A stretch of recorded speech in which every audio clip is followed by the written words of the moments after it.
T-Bro co-host. You know it. Today we got two of my favorite Bettises. I don't really know too many more, but I know the kids. But I got two of my favorite Bettises. We got John Bettis, man. John Bettis, a good friend of mine.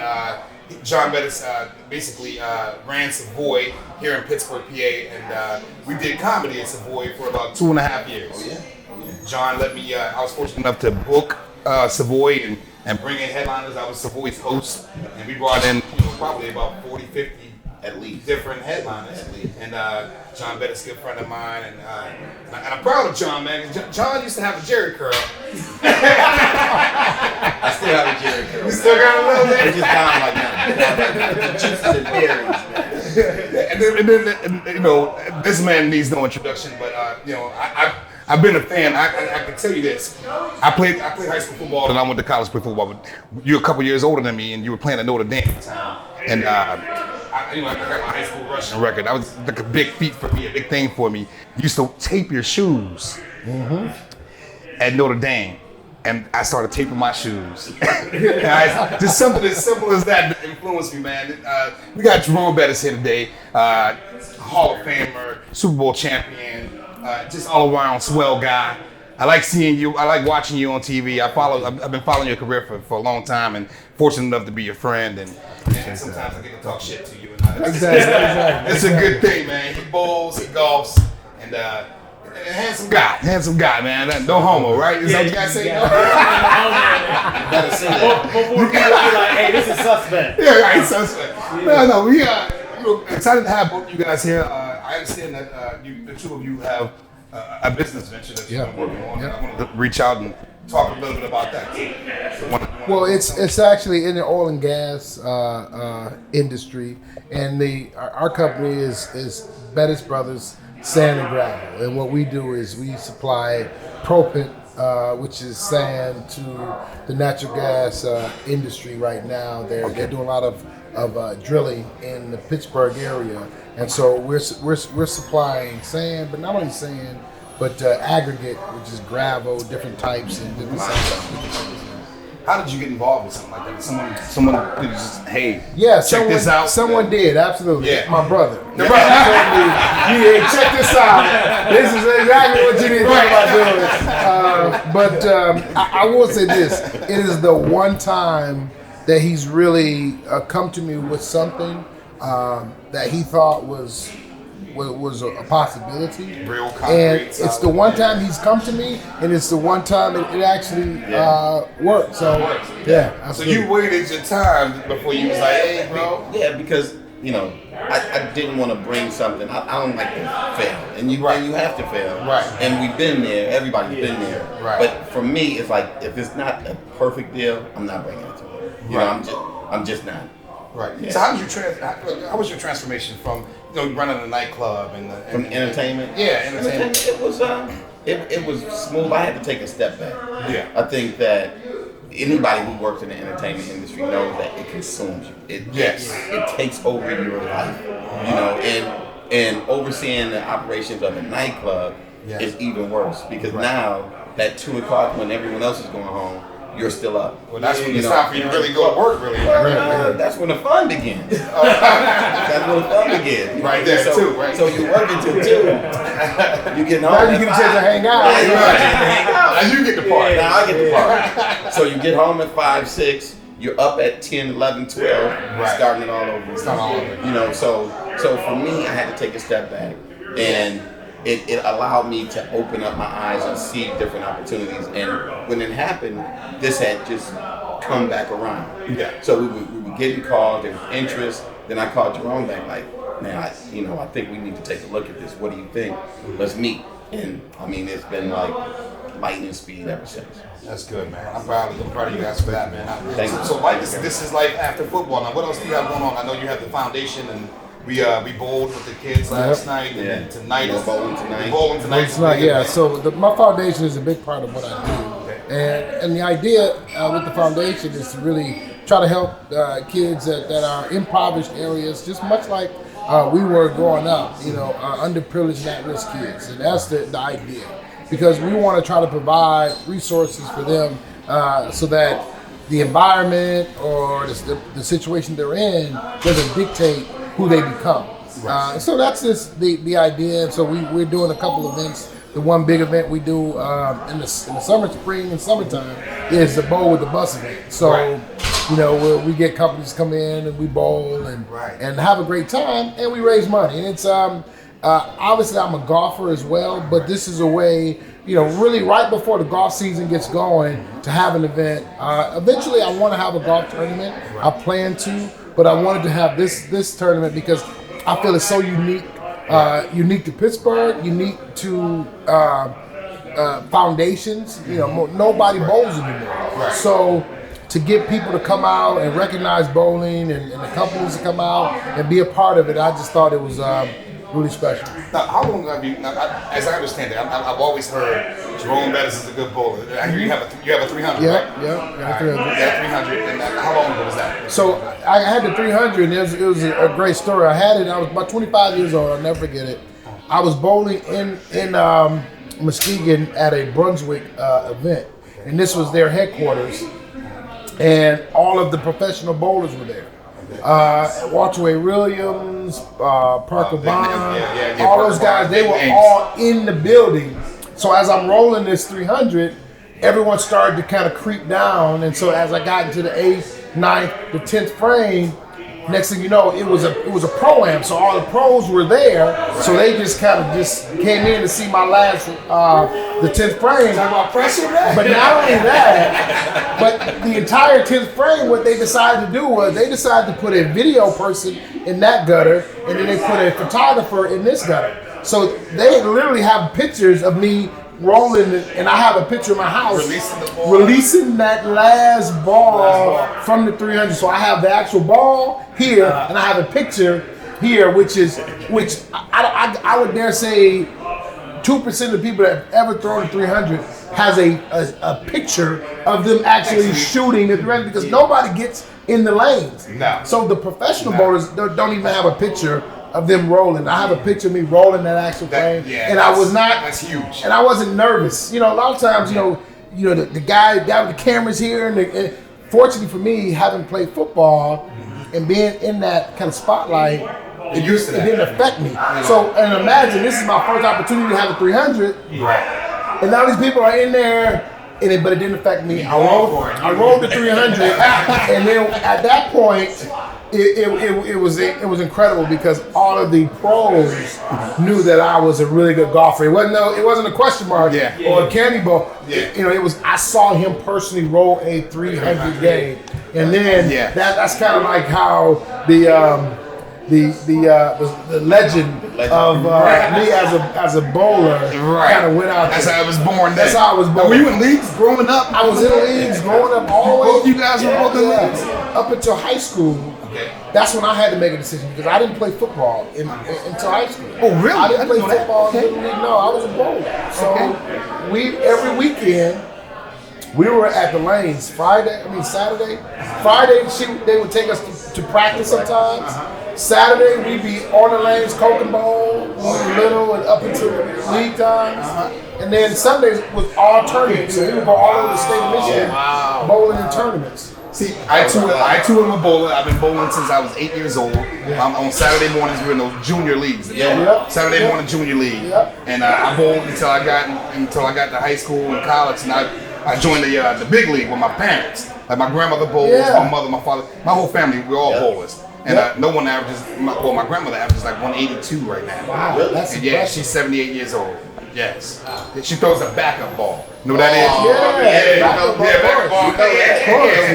Throws a backup ball. If you're a bowler, you got to know the lingo. The lingo, right? He's a legit bowler. Look, go ahead, tell me. So I know you're itching to tell this story.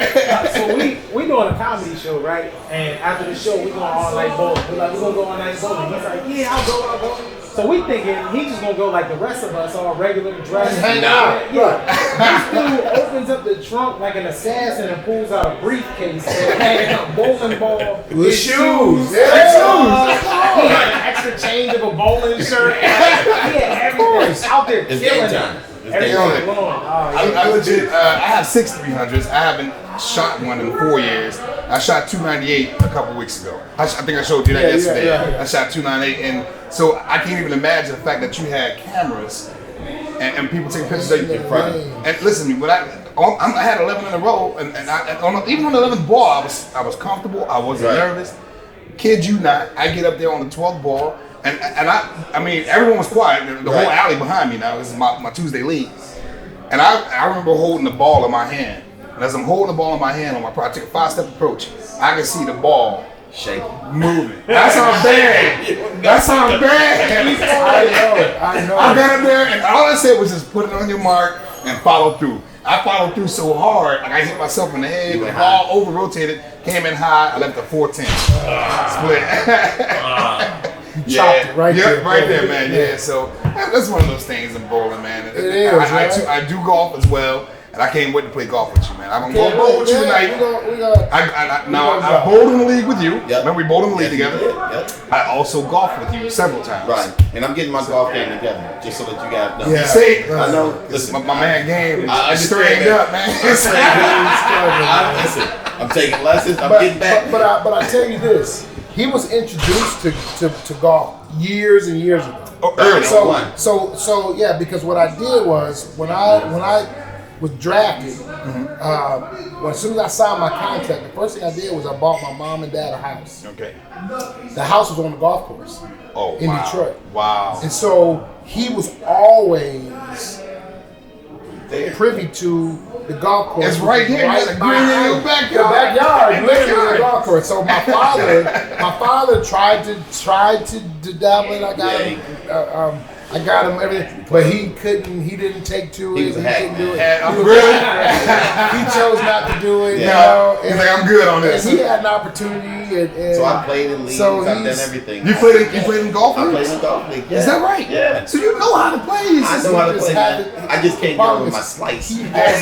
He hasn't committed the time that you need to in golf. And he hadn't caught the bug. Yeah. See, when you catch the bug, then it's over. Yeah. Once you catch the golf bug, there is such thing as a golf bug. Mm-hmm. Once you catch the bug, then every minute that you have of free time, you want to be on the course, around the course, or at the very least, you want the club in your hand. You might be at home, but you got the club in your hand. You just hitting chips, in the house. I know. You catch me in a bar. I get drunk enough. I'm taking practice swings. In a bar, just in the middle of the night, just taking just for the hell of, for no reason.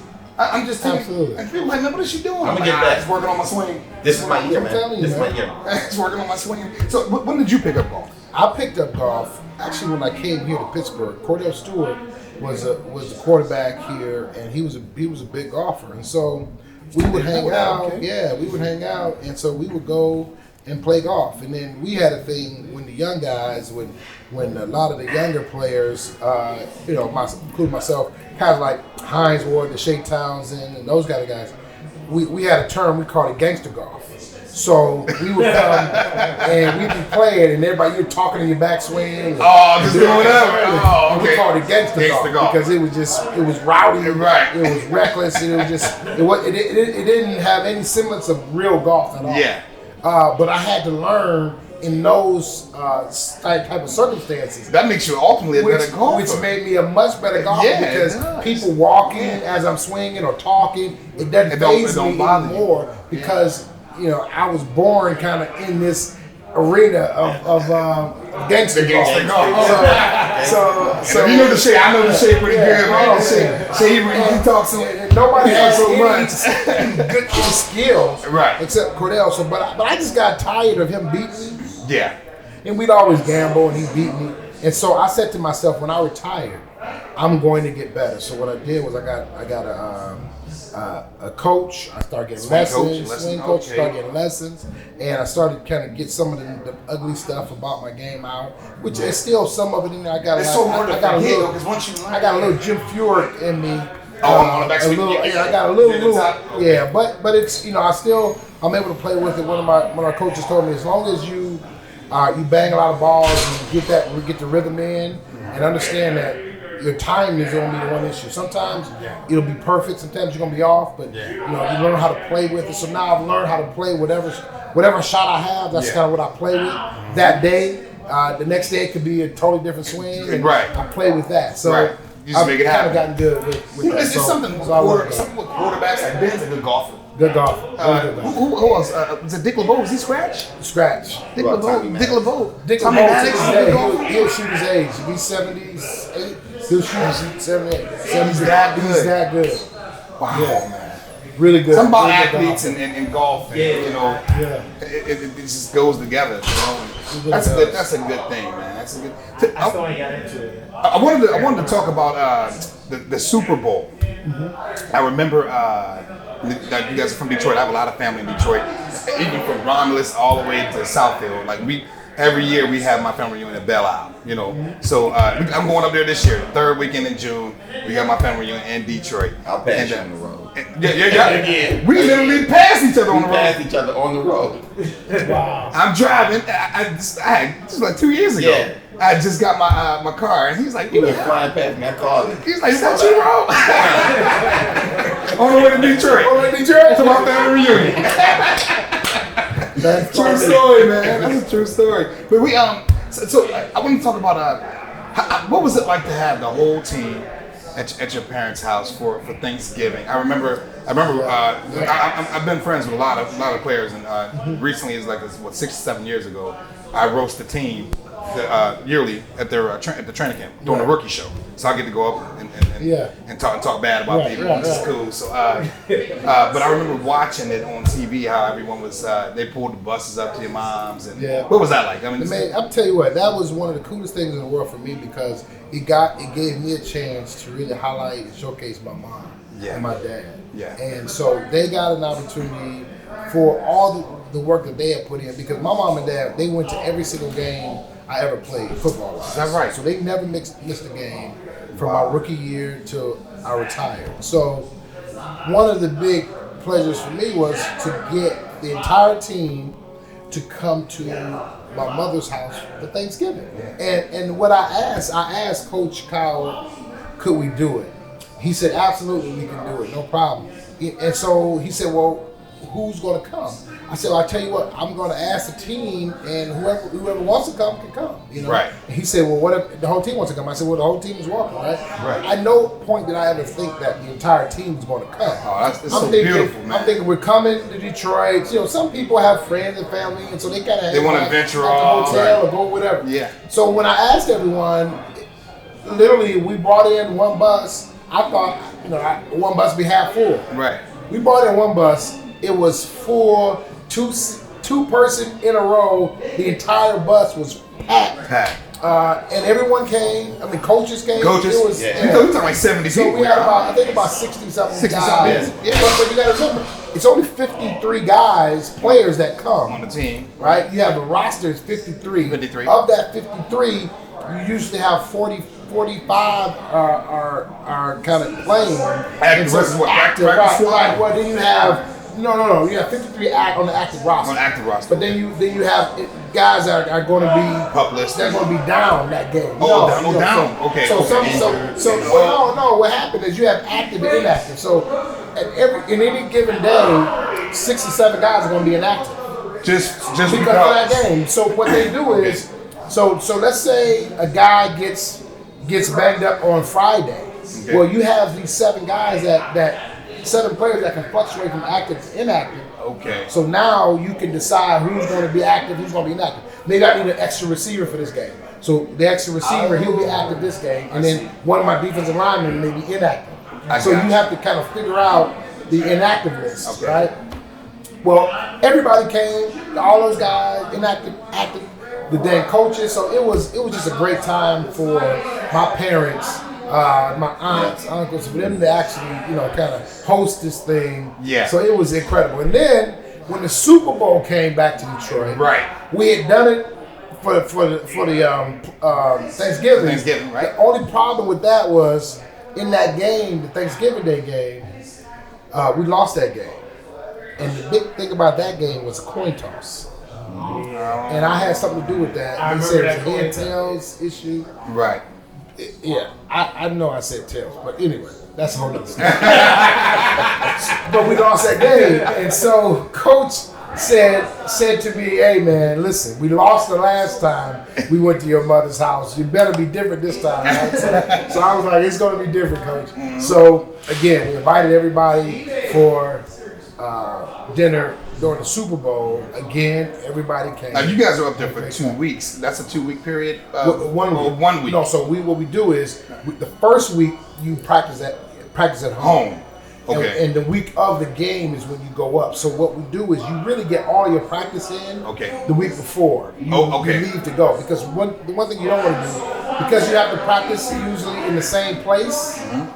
That you don't want the spies to see it. So you do all of your heavy lifting the week before you get there. Okay, and then you just fine tuning things when you get there on site. Right. So you and it's like you got media day and it's so much Super Bowl, so there's so much going on. Stuff outside of actually practice.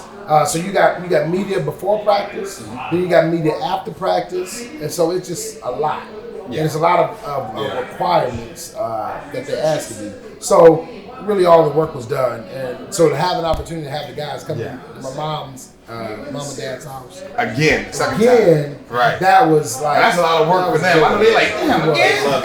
No, they were the ones who asked me to do it. They bring them back again. They wanted to do it. I didn't ask them. Right. I would have never asked, "Hey, mom, you want to host 50 guys again?" Right. I didn't, because partly I got to pay for the food. Right. So I'm not asking. My mom's like, "Okay, you foot the bill. You want the bill for it? Pay for it." Right. So I wasn't in a rush to offer it up a second time, but she wanted to do it a second time, and of course.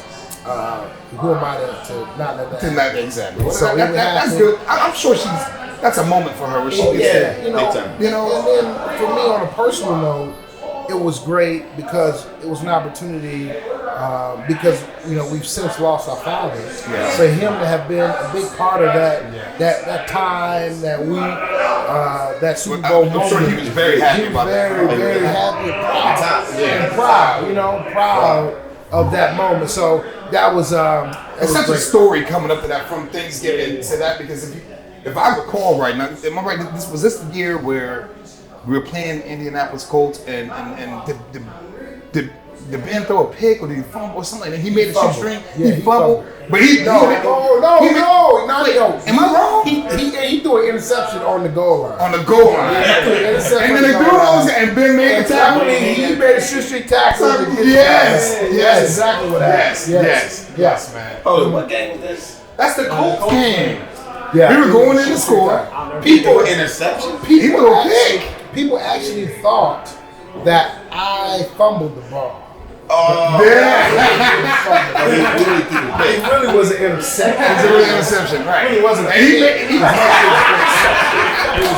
was an interception. I haven't called it. You see, I'm looking. You looking away. What's going on over there? I'm looking away. But no, actually, I did fumble in that game. And that was your last year, right? That was the last year. That was in the playoffs, leading up. It felt like it was supposed to happen for you. Yeah. I mean, because we all knew you were going to come to the game. And that was the whole idea of, because I had literally actually retired the year before. And then the guys convinced me to come back for one more year. Okay. Knowing that the Super Bowl was in Detroit. So I came back for one more year. And that was the goal. And but you know how many guys play the game and never, much less won a Super Bowl playoffs, especially if you didn't get to a Super Bowl. Don't even get to a Super Bowl. But to have it end in your hometown, that's got to be something special for you. It was great because I ended my career where it started. I got a chance to have, my career end in Detroit in the sense where my mom and dad, they went all over the country to follow me to games, and my final game is at home. They didn't have to travel. It ended there.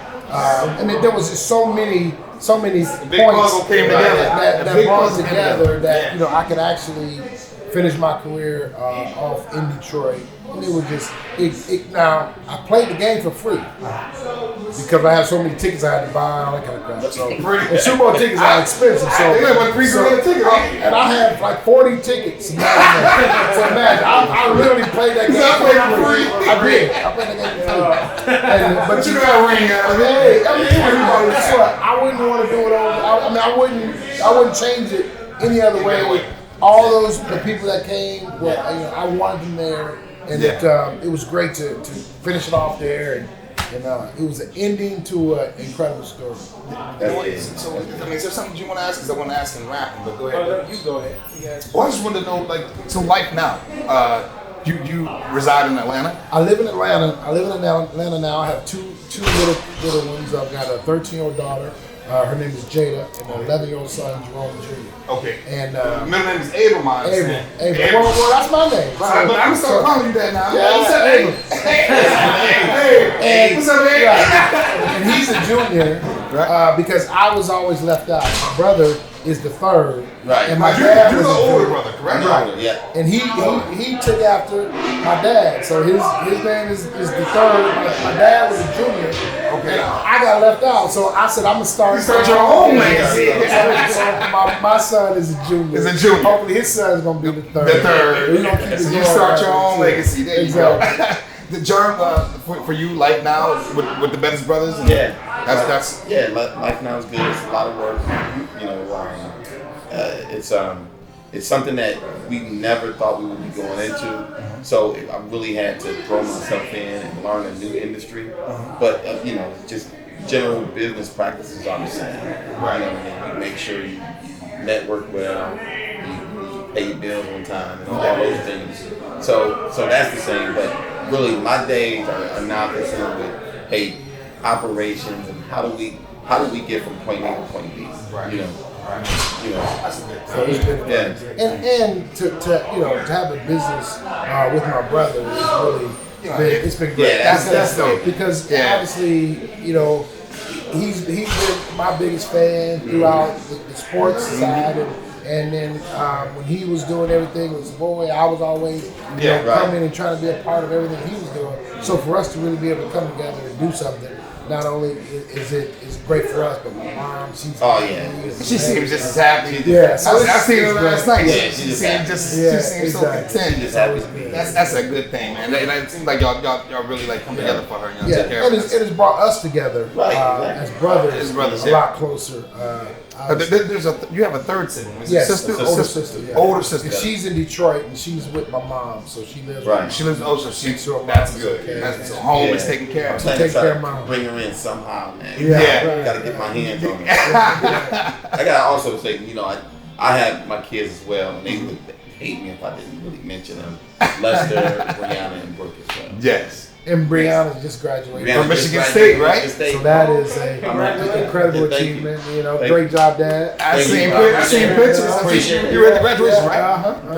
That's a good thing, man. To have one out of college. Right. Now the other two, are they in college? Well, Lester graduated in 2010 from Bowling Green. From Bowling Green, okay. And my youngest is 16, so she's looking at school. She'll be spending the summer in New York and breaking my heart and all those types of exactly. Well, it started coming. I got a 5-year-old daughter, and you live with all women over there. I live with all women. I got 3 girls at home. Do you? Oh, wow. 1-year-old. The other one she'll be 3 in July, and then the other one's going to be 10. You have no peace. I got no peace. Even the dog is female. I'm locked in the basement all the time. The dog is locked in and they're looking for you. Yeah. They always. I can't even go to the bathroom without them knocking on the door. All daddy's girls. All daddy's girls. Yeah. That's the tough part. Yeah. They're all daddy's girls. They're all daddy's girls. Not like one. Just Right. All daddy's girls. So be careful, man. Be careful because as they grow up and go off and start doing their thing, you're gonna miss that. Be careful. Be careful. Get old quick. That's where I am right now. Like where my little one is 16. So she's really not about dad right now. She's Well, she's completely separated now. Like she's just like, Oh, you're man. not going through that yet. 'Cause you, I'm just starting to. My daughter Yeah. is now thinking that we're not cool anymore. Oh, And that's it's not breaking. are it's you like, I'm breaking my Jerome heart. Bettis? I'm always It's going to be cool. breaking my heart. Dude, President of Pittsburgh. Understand how these people love you around Yeah, here. I'm trying to enjoy every minute. I spend as much time with them Yep. as possible. Yeah. I got a Got rule too that I told Jerome. With your girls, make sure they give you 8 kisses a day. You got to require 8 kisses a day. Now, it's easy now. Right. But as they get older, It's not gonna be as easy. harder and harder. Harder. But if you put it in, I made my daughter promise You gotta me. So drill now it in. she's so mad at me that she promised me. She said, Dad. She said, Dad, I was 5 years old. You gonna hold me to a promise at 5 years old? Like, yes. You made it. You You said said it. you made the promise. You gotta hold true. You gotta hold it. So you gotta hold them to it now. But you gotta- gotta I thought it was fine. get them now while they don't know. Because later on, you're right, and I learned from him. It will come a time when that's not a cool thing to kiss. Yeah, you can't get one. You can't get one. Yeah, Not not one one kiss. But you promised, so you got at You least gotta do it. You gotta do it. You gotta. Because like, I'm a mama's boy, so with mom it's always easy. She always gets the kisses from the boy. Right. So like even now, every once in a while, like if there's an emotional moment, I give my dad a kiss on the cheek because Right. those moments, you know what I mean. I'm Yeah. trying to keep something going because And there's nothing wrong with that. Right. Right. There's nothing wrong Nothing with that, wrong with man. that. You know, I kiss my dad on the cheek. And I'll tell you this, and one of the most comforting things that I look back on about my father is we lost him early, but because I was always on the road or always gone, and I didn't live in Detroit, I didn't see him regularly. But every time I saw him, I always gave him a kiss on the cheek, and I told him I loved him. So, and for me, when I lost him, he passed away unexpectedly. I knew that he knew I loved him, Yep. and that I had always given him a kiss, and it was never one of those situations where I wish I hadn't have done that. And so I tell people all the time, if you have your father, don't be afraid to tell him you love him. Yep. Don't be afraid to give him a kiss on the cheek. Yeah. And I stand by that. Yeah. And I tell my son that same thing. And look how well you're rested with that. You know what I mean? Absolutely. And that feels good in your soul. You know what I mean? Yep. Yep. That's good, man. Do you have anything you wanted to add? No, I just wanted to thank you for. I was a chubby kid growing up, and you held it down for me. All the big boys. It's cool to be a big boy. You're the reason I thought I would be able to be a running back, but I just wasn't fast. Like my feet wasn't just because you were amazing, man. Like nobody had feet that moved like yours, your size. I remember being at practice and they handed me the ball and I got broke and they was like, go over there with the lineman. I'm gonna be a lineman now. Everybody was with I gave all the linemen the belief that they'd be better.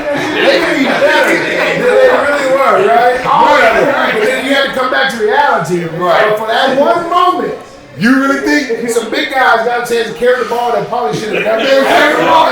So I did. They got a few carries. There's about 100 carries out there. Guys that had no business carrying the ball. I want to know this. Who gave you the nickname Bus? The bus actually came from when I was at Notre Dame. Oh, that's where it started? Yeah, it started. Somebody Had nothing to do with the yellow black. No. Somebody in the student newspaper wrote an article and said I kind of look like a bus. And so, and I don't know if it was I'm carrying guys to school, that kind of thing. And so what they did was the student body had a chant. Whenever I carried the ball, they would say nobody stops the bus. It'd be the whole 20,000 kids saying it. Wow. And they used to do it every game. Wow. And it's because they had chants for like Lou Holtz, they would do this, the Lou. Right. Lou, Yeah. Right. Lou. So they would do different things for different players. So they Right. came up with that The nobody rest stops the bus chant. And so I'll do that in the field. You on the field. You gotta give gold and give blue. I bet you. and I think it was probably the gold pants too. Yeah. Yeah. Yellow, It whatever. makes Yeah. sense that you But it like worked. bowling because you were out there knocking people down like 10. Exactly. I was watching highlight reel, just even when you ran over Urlacher, you know what I mean? It's like, yo, you were just so strong. So now that you don't play football, like what was it like adjusting right afterwards? You know what I mean? Was it difficult? Like did you miss the game immediately? Or? No, for me it was a little different because I had tried to retire the year before. Yeah. So when I actually did retire after winning Super Bowl, I was ready to. I was done with football. So I didn't So I came back the first game of that next season. I was working with NBC, and they had the game, and I got out of a big bus on the field and that kind of thing. Not 1 ounce of me wanted to be on the field playing. At all. At all. I was completely done with the game. My body had started to break down. Yeah. The years prior to me retiring. So I knew physically that I was done. It was pretty much the end of it. So I knew that my time had pretty much come. And so I was ready to call it quits. Yeah, you see, the thing I like about you and your brother is the relationship that you guys have, just even with your mom and your whole family. I feel like that's the most important thing when you're in the spotlight is to be grounded by your family, because you see so many people acting wild, and it's because they don't have mom and dad telling them, yo, no home training, that's what they call it. Brother saying, yo, you might not want to go smoke that weed real quick. Yeah. Like, sit down and let's go hang. Well, it's a great story with that. I was close to getting there. So I got drafted by LA. I was playing with the Rams. I was out living out in LA. And so, the first thing I did was I bought mom and dad a house, right? So I'm in LA. The season just finished. I was a rookie of the year, right? So I'm getting all this love, right? My mom calls me and says, what are you doing? I said, I'm back. I'm outside by the pool. The house I had leased. Laid out. I had this big pool in the backyard. I had some friends over there. We on at the pool. She says, well, what are you doing? And it's like February. I'm at the pool. She said, well, when are you coming home? I said, well, probably when the weather breaks. Right. It's snow in February in Detroit. Like, I'm good. I said, I'll be there when the weather breaks. She said, what? I said, no, she says, you know what? Hold on. She put my dad on the phone. So my dad says, when are you coming home? Oh. I said, well, I told mom probably, when the weather breaks, right? I'm trying to tell you. Well, I told mom. You're a hungry man. I told mom when the weather breaks, I'll be home. He said, come home now, right? I'm like, okay. Oh, damn. So it was just like, go home, and now all of a sudden, I get home, I'm the third child again, I'm taking out the garbage, I'm like, I'm really good change. I'm like, I'm really good a year, what am I doing taking out garbage, man? Come on, this. I'm thinking to myself, I'm the only rookie of the year that's taking out garbage, man. But you know that mom now. Yeah, But that's like 2020, looking back at that, absolutely. you probably needed that. She humbled it humbled me and made me realize that that's just football. Yeah. That's not life. That's not reality. She made you separate the two. Reality is you being right here. Mm-hmm. This is what you do. You got your chores. This is what The only thing that I had one issue with when we were growing up, we couldn't have girls in the room. And so I told her, I said, listen, technically this is really my house. So the girls in the room, that part we got to have to massage that one because girls in the room. Hey man, I forgot about you playing for the Rams. My cousin played for them, which I'm from Alport, so Sean Gilbert, Sean Gilbert, Darrell is his nephew. Darrell Ravens. Sure. So, man, that's goes to it's such a Rich history, man. Yeah, man. Yeah, everybody rich but me and my damn family. Hey, man, you I'll tell you till I make it, though, man. Speaking about Rick, what's the budget for the show? What's our budget? What's the Because I budget? know we got on the wires mics and what's the budget? Here's the deal. I'm hoping after this appearance of the Bettis brothers that we'll get some donations and possibly get a fourth mic. If not, I know you still do your show. I don't know, man. You might be able to put it in your back pocket and just walk out. We're going to get a new lineup of jokes, man. We got to work on some more jokes, man. Hey, I know they killing my man Terry. Terry's a trooper for holding the mic. no problem. Because we strained up over here. We only got 3. I mean, we strained up bad. We leaking real bad. Right? It's all good. We have one host. We have one guest. One guest. It's all good. We stretched out a little bit. Look, we stretched you out. We need to go to Walmart and get another one. We was just like, we just gonna do it. I'm glad I didn't have to hold the mic. Well, you made it. The mic is wireless. You made it work. No, that'd be bad. That'd be real bad. But it's good though, man. So I appreciate y'all. It's all right. I thank you both for coming out there. We appreciate appreciate your time. Thanks for having me. We're going to go bowl tonight, have some good Absolutely. time, some fun. I think we got a bunch of other players that are going to be there. And I appreciate you for inviting me like you did last year too. So, Definitely. all right, man. John Bettis, Jerome Bettis, Brothers, Nah, man. thank you. Thank you, bro. Appreciate that. my man Terry Jones. Signing off. I ain't gonna lie, get something like that.